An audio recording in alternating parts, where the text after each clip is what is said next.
पद से आया है, जो खुसरा पंथ है ना उससे आया है।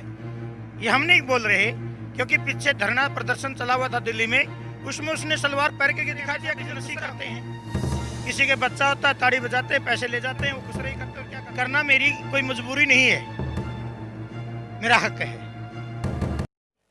महाराज जी, मैं आपसे एक सवाल पूछना चाहता हूँ। कहीं ना कहीं किसानों के द्वारा जियो की सिम का, अंबानी अडानी का और बाबा रामदेव कानिया बाबा, जिसको साधु समाज में कुछ नहीं मानता है क्योंकि उसका कहीं नाम नहीं है। रामदेव एक क्या नाम है आप ये बताओ, क्योंकि अपने संप्रदाय चार हैं: नाथ संप्रदाय, सन्यासी संप्रदाय और निर्माण और सीताराम। ये चौथा संप्रदाय कहाँ से आ गया? ये खुसरा पद से आया है, जो खुसरा पंथ है ना उससे आया है। ये हम नहीं बोल रहे, क्योंकि पीछे धरना प्रदर्शन चला हुआ था दिल्ली में, उसमें उसने सलवार पहन के दिखा दिया कि मैं खुसरा हूँ। तो ये खुसरा पंथ से है। आप इसको बाबा नहीं कह सकते, खुसरा पंथ ही बोल सकते हैं। बिजनेसमैन है ये। ऐसा खुसरे हमेशा बिजनेस ही करते हैं। किसी के बच्चा होता है, ताड़ी बजाते हैं, पैसे ले जाते हैं, वो खुसरे ही करते हैं। और क्या करते हैं? तो ये खुसरा है। मैं इसके बारे में कुछ ज़्यादा नहीं कहना चाहूँगा, क्योंकि मेरी ज़बान गंदी क्यों करवाते हो। आपकी बात सत्य है। जिस प्रकार से किसानों लगातार बढ़ रहे हैं, और आप किस प्रकार से कैसे किसानों को समर्थन करने के लिए पहुंच रहे हो? किसानों का समर्थन करना मेरी कोई मजबूरी नहीं है, मेरा हक है। क्योंकि मैं एक जमींदार के घर में पैदा हुआ हूँ, श्रमिक समाज का बेटा हूँ, श्रमिक समाज का दिया खाता हूँ, और श्रमिक समाज में जीवन यापन करता हूँ।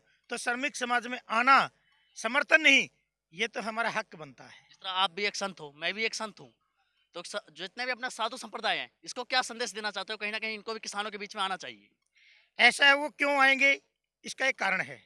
जो मठाधीश बैठे हैं वो आरएसएस के दल्ले हैं, और आरएसएस इस समाज को, इस श्रमिक समाज को अपना गुलाम बनाना चाहती है। इस देश को कभी जातियों में बांटती है, कभी धर्म के नाम पे बांटती है, कभी ये जलीलता के नाम से बांटती है। तो प्रबुद्ध साथियों, ये आरएसएस के लोग, आरएसएस बनाने वाले भी बहुत खतरनाक लोग थे, लेकिन आरएसएस को चलाने वाले उससे भी खतरनाक हैं। कई बार कहते हैं कि दो शराबी का बेटा शराबी बनेगा, लेकिन हमने देखा शराबियों के बेटे तो आईएएस, आईपीएस, एससीएस भी बनते देखे हैं।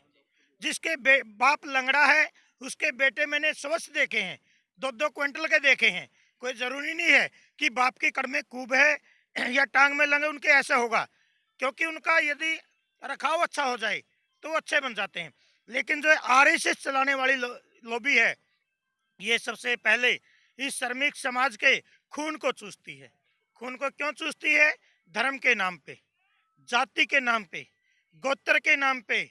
और फिर तो फिर ये SYL की लड़ाई